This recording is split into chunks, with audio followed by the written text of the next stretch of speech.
Strangers by Taichi Yamada. Translated by Wayne Lammers. Chapter 8. As I turned from the shop-lined street into the alley and began climbing the metal staircase as softly as I could, I felt a knot of terror forming in the pit of my stomach again. I halted my steps before reaching the top. What exactly were those people in the end? Were they some kind of shape-shifting foxes or badgers of which old legends tell? In the year they died, my father was 39 and my mother 35. That same father and that same mother could not be living in this apartment building 36 years later without having aged a day. Random and fickle as our reality may sometimes seem, there remain certain things that can be and certain others that cannot. For a man of 48 to lose sight of that difference surely pointed to a very serious breakdown of some kind.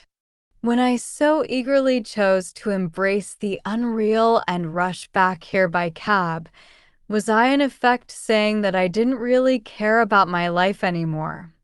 I certainly didn't think of it that way. I just completed, with a rare intensity of focus, the first episode of a series. I knew the draft was not bad, and I had plenty of energy left over to rejoice in my success. To my mind, it was not a despair-driven flight from reality that had brought me back to this place.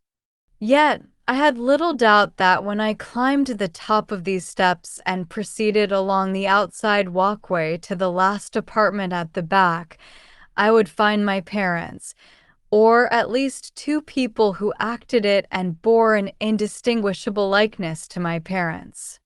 Their presence had seemed as real could be, and my time with them had been so unforgettably sweet that I had been powerless to resist their allure. I knew I might be advancing step by step into an ever more terrifying realm, yet I could not see how reversing course now would let me preserve anything of value. A man of healthier mind would forgo these stairs.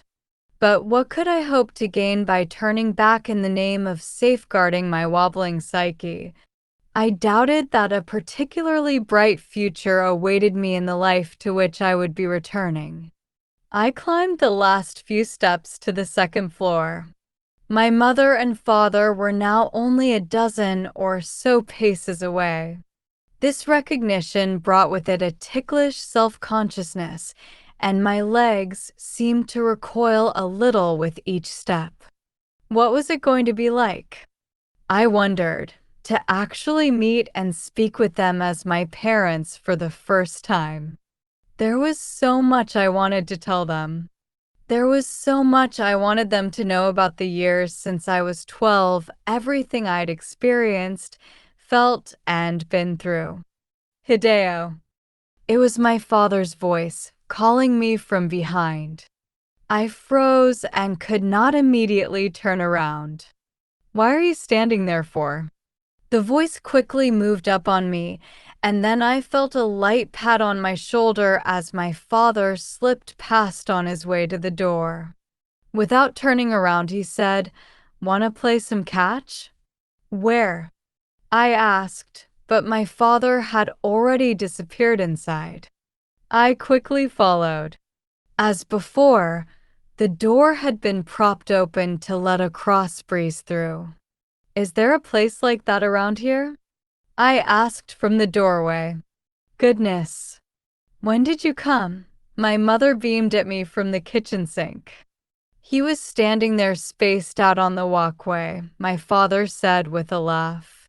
Seating himself on the knee-high window sill across the room, he pulled at the cellophane wrapper on a package of cigarettes. He had apparently just returned from buying them. "Hi," I said, sounding a little like a 12-year-old even to myself. "Come on in," my mother said. Come in, my father said. "Just once," I said as I took off my shoes. "We played catch in the plaza in front of the International Theater." Remember that, Dad? We must have done it more than once. No, just once. That's why I remember it so well. I always wished we could do it again, but we never got the chance. Shall we go toss a few then? Why don't you? My mother urged. Is there still a park around here these days? We can just play in the street out front. It'll be fine. You really think so? All the stores are closed anyway. The whole city's practically deserted until the 17th. Oh, right, it's August, the month when half of Tokyo goes home to the country for the Bon Festival to greet the returning spirits of the dead. It wasn't only because of the time of day that the beer hall had been so uncommonly quiet. My father poked around in the bottom half of the futon closet and soon came up with 2 baseball gloves. Both were well worn, but I couldn't remember having seen either of them before. You've got some real vintage gloves there, I said. Come to think of it, he said, I only used a rubber ball with you, didn't I? That's right, I remembered. He had owned a regulation baseball, but insisted it was too dangerous for little kids and refused to use it with me. I wanted so badly to play catch with him with that ball, but he'd always made excuses that he was too busy, until finally, just that once, he agreed to play with me, with a rubber ball. He was all wrapped up in the league he belonged to with his sushi shop buddies, and he didn't put a high priority on playing catch with his son. We'll step out for a while, then I said to my mother. Have a good time, she called after us as we headed back outside. Once we got to the shopping street, we realized right away that playing there was impossible. My father had been right about most of the shops being shuttered, and the traffic was considerably below normal as well, but that didn't mean it was so quiet we could stand in the middle of the street throwing a ball back and forth. Shoot, he said. Oh, well, let's go on up this way then. He set off at a fast clip, and I followed. I was smiling. As a child, I'd thought of my father as being tough in fights and always on top of things, but I now imagined that he'd actually been more of the happy-go-lucky character I was tagging along after, shooting off his mouth while assuming the best, then keeping his cool when it turned out he was wrong and swaggering off to find another way. The discovery cheered me. And although I savored the discovery as a 48-year-old, I found myself transformed into a 12-year-old boy again the moment we came to the street in front of Honganji Temple and my father's first throw smacked into my glove. A fine throw with plenty of juice. You've got a good arm, Dad. What do you expect? Pausing now and then to let a pedestrian or car go by, we tossed the ball back and forth for nearly an hour. I reveled in the feeling that the hard or soft pop of each catch was bringing back just a little more of my long-lost father to me. Each time a passing car forced me to step aside, I observed with satisfaction that it was unmistakably a recent model. And I noted with equal satisfaction that my father, too, had to step aside with me as the car went by. Car coming, car coming. Okie dokie. Time after time we interrupted our game with an exchange like this and stepped over to the tall fence surrounding the temple. I savored each and every instance. Maybe we'd better be packing it in, my father finally said. Mom'll get on my case if you're missing too long. Even remarks such as these were delightful.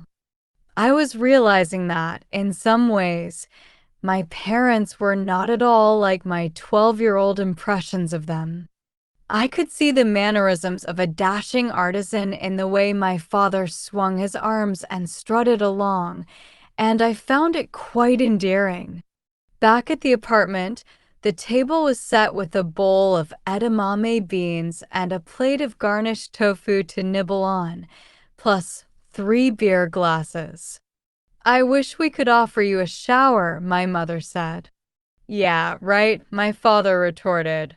"And where the blazes would you propose to put such a thing?" He stripped to the waist at the kitchen sink and began wiping himself down with a cold washcloth. Though somewhat pale, he had a firm, muscular physique. When he was done, I stripped to my sleeveless undershirt at the sink and followed suit. My father turned on the TV. The summer high school baseball tournament was on. Next to the TV, an electric fan swung its neck back and forth. "You sit here, Hideo," my mother beckoned. I sat down between them at the low table and held out my glass as she poured me some beer. "Are you on the late shift today, Dad?" I asked. "Nah, I quit." "That's right," my mother said. He up and quit again. "Give me a break, will you? Have I ever let you go hungry?" "No, but—" It was ridiculous. The place had a counter plus 5 tables, and I was the only one who could turn out decent sushi. The master was supposed to be getting out of the hospital in September, so they begged me to stick it out through August, but I'd had enough. "You gotta think of what you're doing to your customers in the meantime." I mean, there was no way I could fix all the orders myself, so the customers wound up with all kinds of shameless crap, and, of course, nobody was happy about it. Fortunately, customers these days are pretty meek and you don't get them throwing fits, but just because they don't throw a fit doesn't mean everything's hunky-dory. Fine, dear. There's no sense in spoiling Hideo's visit by harping on that now. You brought it up. I was on cloud 9. My parents had not had a TV when they died. Things like beer and edamame and tofu were much harder to come by then than today. The electric fan was new as well. "I'm so happy for you, Mom." "I'm really glad you can live like this now, Dad." "Stop being so stingy with your beer," my father said. "The way you're sipping at it, you'd think it was whiskey." "That's right," my mother added. "Drink up. We can afford it." I downed the rest of my glass in a single draught and held it out for my mother to pour me some more. Maybe I could buy them a shower. An air conditioner wouldn't be a bad idea either. And I could have beer hauled in by the case. But I supposed it would all be in vain. Like on the set of a movie, no matter how normal and real everything appeared on set, I had to assume I was somewhere a long way from reality. I had to assume that the moment I departed, my parents would cease moving, grow colorless, and be robbed of the breath of life. The other day, my father was saying, "You told us you wrote stuff for a living." "He writes scripts for television, dear," my mother broke in. "Isn't that something? What's so great about it?" If you ask me, most writers know less about how the world really works than just about anyone else. They're a bunch of hypocrites and cowards, and to put it straight, I don't like them much. What in the world are you saying, dear? To your own son. I'm not talking about Hideo. I'm just saying that's the way most of them are, on the whole. Writers basically don't have much feeling for how the rest of us live. Even as I delighted in my father, so many years my junior, spouting off with such cocky self-assurance, a feeling of despair began to creep into my consciousness. My father was saying exactly the kind of things I'd expect him to say, and how could I be sure I was not putting every word of it into his mouth myself? After all, The mother and father who were with me now could not actually be my mother and father of 36 years ago. They had to be a product of my own mind. For my true mother and father who had died all those years ago could not truly be brought back no matter how hard I kicked and screamed. The sooner I put an end to this delusional pursuit of long-lost emotional comforts, the better off I'd be. On the other hand, when I looked again at the two figures sitting before me without the slightest aura of falseness about them, I found myself asking, how could I ever think these people existed only in my imagination? "Dad," I said, "let's shake hands." "Shake hands? And you too, Mom. You're not leaving already, are you, dear? Stay for supper. No sense in rushing away." How sad to think that these words, too, I could have placed in their mouths myself. "Relax, I'm not leaving. I just want to shake hands." Put her there, my father thrust out his hand. I gripped it firmly, and I distinctly felt his hand gripping back. I was not merely gripping my own hand. "Now it's my turn," my mother said, extending her hand. Although her skin felt a little rough in places, her hand was softer than my father's and noticeably smaller. I tried to etch into my memory everything about the way her hand felt against mine. Could I be hallucinating even this sensation of living flesh? I did not think so. "And one more thing, Dad," I said, seeking yet another tangible sign, something that could not come from within myself. "You play flower cards, right?" I'd remembered how his buddies used to come by to play the game. "Sure. Why? You think you might have a deck in the house, Mom?" "Of course. Though it's been an awfully long time since we played. I'd like to learn." I didn't know the first thing about how to play. If my father could teach me a game I didn't know, and if I could still remember it when I got home, then I would know for sure that he wasn't a product of my own imagination. "You claim to be a writer and you don't even know how to play flower cards?" I did get pretty deep into mahjong once. "What game'll it be then?" "Come on." "It doesn't matter. Isn't there one called 88 that's for 3 players?" "So you do know." That's about the extent of my knowledge. "Flower rummy might be best," my mother suggested. I had no idea what the differences might be. "That'll be fine," I said. If my mother and father could teach me how to play the game, there could no longer be any doubt that they existed apart from me. I would know once and for all that I was not merely hallucinating, that they truly existed. My mother went to get the cards and gave them to my father. He took them from their box and began shuffling deftly. "Okay, now, you know that the cards are divided into months, right?" "Months? Good grief, you mean you don't even know that much? Here, let's get this out of the way." He abruptly shoved the table we'd been drinking from to one side.